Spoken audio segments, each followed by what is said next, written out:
May 31st, 2007. Game 5, Eastern Conference Final.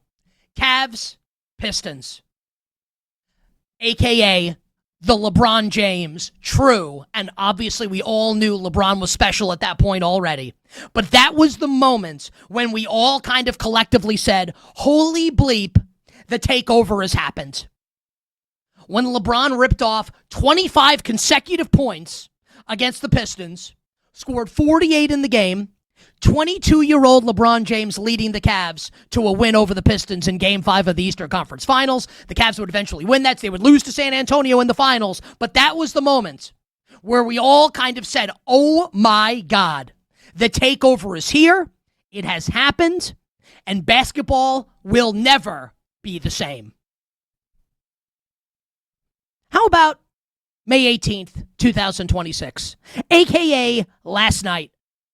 Age 22, Victor Wembanyama, 41 points, 24 boards, 49 minutes, as the Spurs beat the Thunder without De'Aaron Fox, by the way. Like, that's very underreported because there's so much coming out of this game that I think people are failing, and I don't even think it's a failure. It's just so much happened. Like, De'Aaron Fox, the steadying guard of this team, and like we'll get into Castle and especially Dylan Harper, like De'Aaron Fox doesn't play in the game.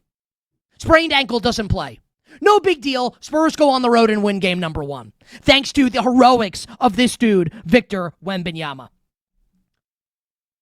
And before we kind of spin this forward in the series, we need to talk a little more about Wemby. Let's call a spade a spade. Let's be totally honest. Victor Wembanyama is the best player in the world.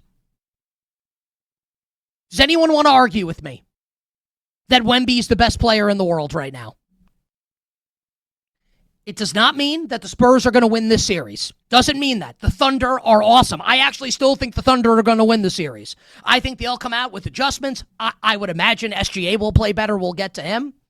It does not mean the Spurs will win the series. But how can you argue? I'm being serious. What is a legitimate, good faith argument that Victor Wembanyama is not the best player in the world already? What is it? What's the argument that SGA is better than Wemby? That Jokic is better than Wemby? That Giannis is better than Wemby? That Luka is better than Wemby? Someone construct the argument for me. The reason why you can't make the argument, and again, it doesn't mean the Spurs are going to win the title, but the reason why you can't make this argument is because Victor Wembanyama is a create-a player in a video game. Like, he's not real, except he is. You watch what he's doing on the court, and like, I'm thinking to myself, like when I played NBA Live in 1995, which I believe was the first NBA game, the first basketball game where you could create your own player. I don't think you could do it in 94. And you create, and I created like a shooting guard who was like a 99 three-pointer, 99 driving to the basket. Victor Wembanyama is a create-a player. We've never seen anything like it. And everybody says it, and everybody has said it, and yet it's still, when you watch it, you still can't believe it, even though you know it's true. You know it's true. You see it happen, and you're still shocked by it. There's no way that you can tell me, you the person that watched the game last night, there's no way you can tell me that you're just watching this being like, oh yeah, no big deal. Even though you know he's capable of it, you can't tell me that it's not jarring to watch this. And the reason why he's already the best player is because, like, SGA's awesome. Victor Wembanyama's 7'4". And you can't teach that. You can't teach height.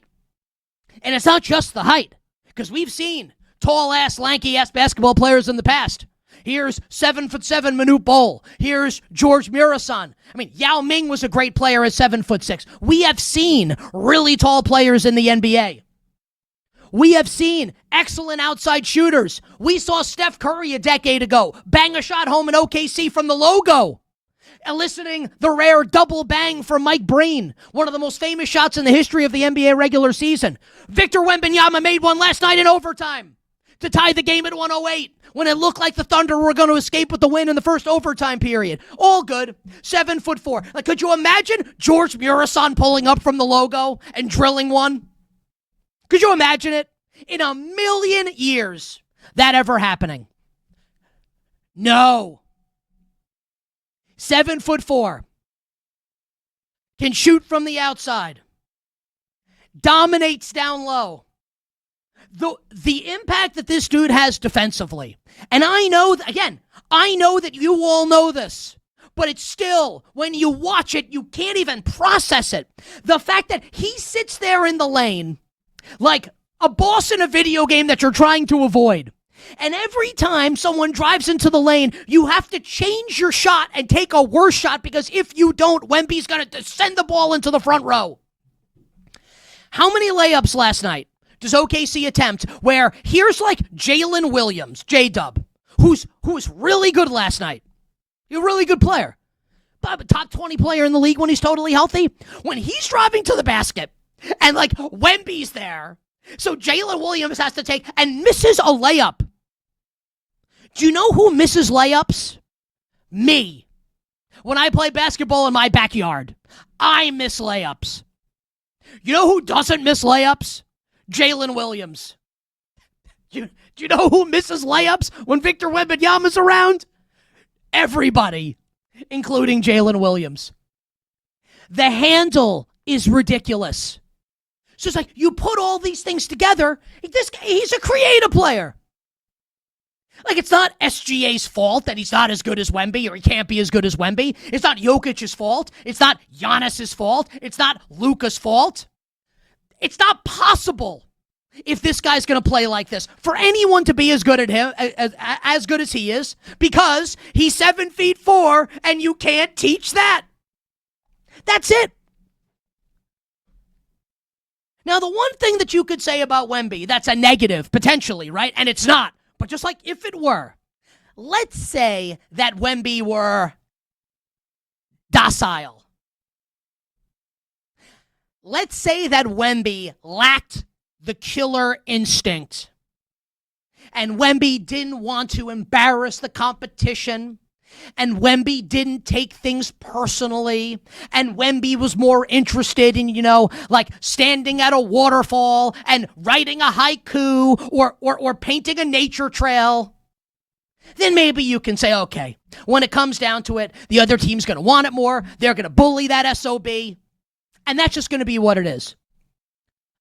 No. This dude wants to rip your throat out. He marries the qualities that we see in physically with some of the best players in the history, and he's so young. And I'm not saying he's like as good a shooter as Steph, the handle of Kyrie. I'm not insinuating that.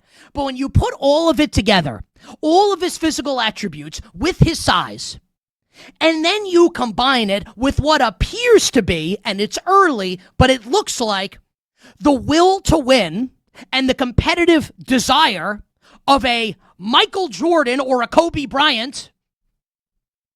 And look, like, I'm sure there are lots of players in the NBA that have the will to win of a Kobe Bryant or a Michael Jordan, but they're not as good as Kobe Bryant or Michael Jordan.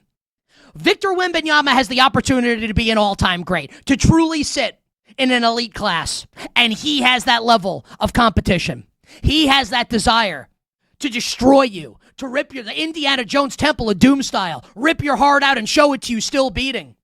Where under 19 FIBA World Cup, when France loses to USA and Chet Holmgren wins MVP of the tournament, Victor Wembanyama, like Michael Jordan in The Last Dance, took that personally.